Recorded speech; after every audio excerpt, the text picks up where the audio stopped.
Tại sao có những người đàn ông không nhắn tin nhiều, không xuất hiện thường xuyên, nhưng vẫn khiến một người phụ nữ nằm xuống là nhớ đến họ ngay?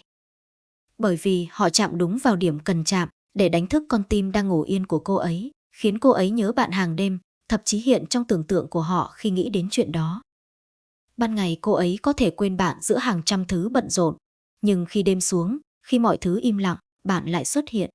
Một ánh mắt, một cái chạm nhẹ, một khoảnh khắc rất nhỏ, nhưng lặp lại rõ ràng trong tim cô ấy, hết lần này đến lần khác. Sự thật là để khiến một người phụ nữ nhớ bạn mỗi đêm, bạn không cần làm điều gì lớn lao. Bạn chỉ cần đúng cách, đúng lúc và đủ tinh tế. Và trong video này, bạn sẽ biết 3 cử chỉ rất nhỏ, nhưng có thể khiến cô ấy không thể quên bạn, sẽ đến bên bạn vào ngay lập tức. Cử chỉ thứ nhất, chạm nhẹ, nhưng đúng khoảnh khắc khiến trái tim rung lên.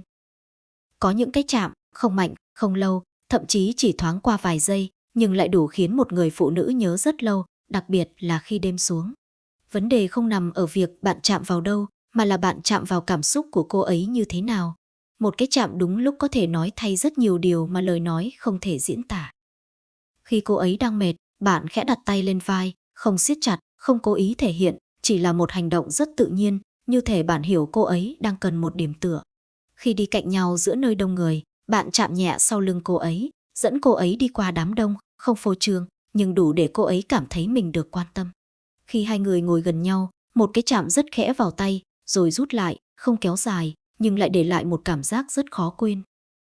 Những khoảnh khắc đó diễn ra nhanh lắm, có thể chính bạn cũng không để ý, nhưng với cô ấy, nó không hề biến mất, nó được giữ lại, rất rõ, rất thật, trong cảm xúc. Ban ngày, cô ấy có thể bận rộn, có thể quên đi rất nhiều thứ, nhưng cảm giác thì không. Và đến khi đêm xuống, khi mọi thứ xung quanh lặng đi, khi không còn ai nói chuyện, không còn điều gì khiến cô ấy phân tâm, chính những cái chạm rất nhẹ đó sẽ quay lại.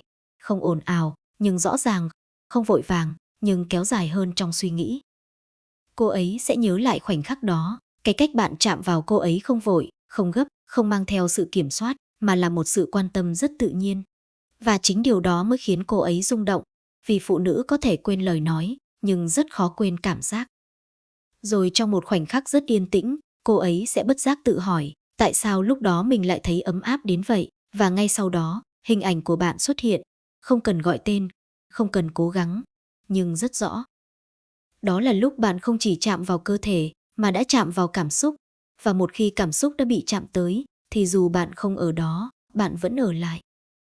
Đó mới là cao trào thật sự, khi chỉ một cái chạm rất nhẹ thôi, cũng đủ khiến cô ấy nhớ bạn mỗi đêm, theo cách mà chính cô ấy cũng không giải thích được.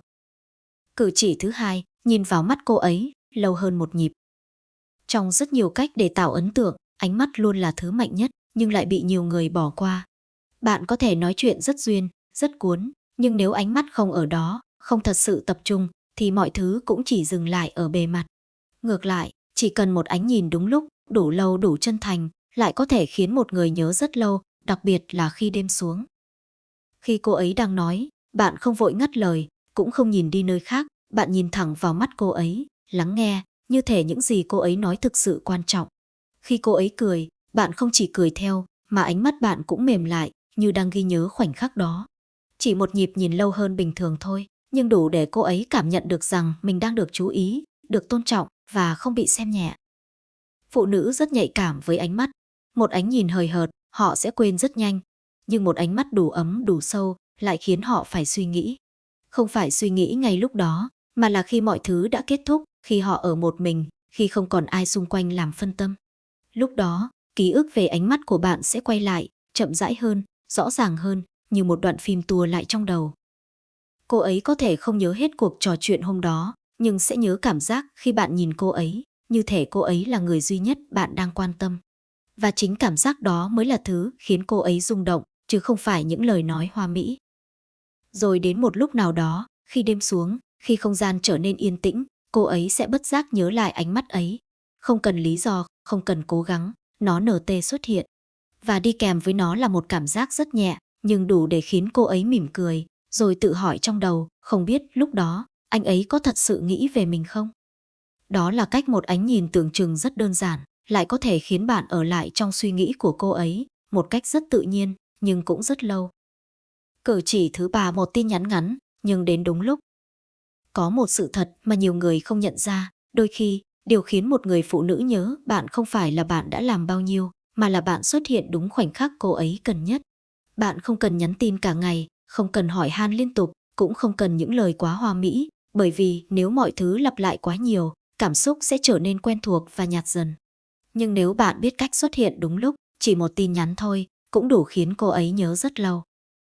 Hãy tưởng tượng một ngày của cô ấy, trôi qua với đủ thứ áp lực, công việc, cuộc sống, những điều không vui mà cô ấy không nói ra. Cô ấy vẫn cười, vẫn tỏ ra ổn, nhưng sâu bên trong lại có một khoảng lặng rất riêng, một cảm giác mà không phải ai cũng nhìn thấy.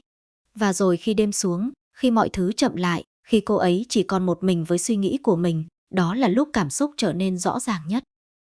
Và đúng lúc đó điện thoại sáng lên. Không phải một tin nhắn dài, không phải điều gì đặc biệt, chỉ là một câu rất đơn giản, hôm nay em ổn không, hay ngủ sớm nhé, hoặc chỉ là tự nhiên anh nhớ đến em. Nhưng chính cái khoảnh khắc đó mới là thứ làm nên khác biệt, vì giữa hàng trăm điều xảy ra trong ngày, bạn vẫn nghĩ đến cô ấy, không phải vì thói quen, mà vì thật sự. Ban đầu, cô ấy có thể chỉ đọc qua, trả lời nhẹ nhàng như một phản xạ bình thường, nhưng cảm xúc thật không nằm ở lúc đó. Nó đến sau, khi cô ấy nằm xuống, khi không gian yên tĩnh, khi không còn gì làm phân tâm. Lúc này, cô ấy sẽ cầm lại điện thoại, mở lại tin nhắn đó, đọc lại, chậm hơn, cảm nhận nhiều hơn. Một lần rồi có thể thêm lần nữa. Không phải vì nội dung đặc biệt, mà vì cảm giác khi đọc lại nó. Cảm giác có một người nhớ đến mình, đúng lúc mình không nói ra, nhưng lại rất cần. Và chính cảm giác đó mới là thứ khiến bạn ở lại. Từ một tin nhắn rất nhỏ, bạn không còn là một cái tên bình thường trong danh bạ nữa. Bạn trở thành người xuất hiện trong suy nghĩ của cô ấy trước khi ngủ. Không ồn ào, không phô trương, nhưng lặp lại, hết đêm này đến đêm khác, một cách rất tự nhiên. Đó mới là cao trào thật sự, khi bạn không cần cố gắng quá nhiều, không cần luôn ở bên cạnh, nhưng vẫn có mặt trong tâm trí cô ấy, vào khoảnh khắc riêng tư nhất. Và một khi bạn đã xuất hiện ở đó, thì rất khó để bị thay thế. Và rồi bạn sẽ nhận ra một điều khiến một người phụ nữ nhớ bạn mỗi đêm, chưa bao giờ nằm ở việc bạn nói hay đến đâu, làm lớn đến mức nào, mà nằm ở cách bạn khiến cô ấy cảm nhận khi ở bên bạn.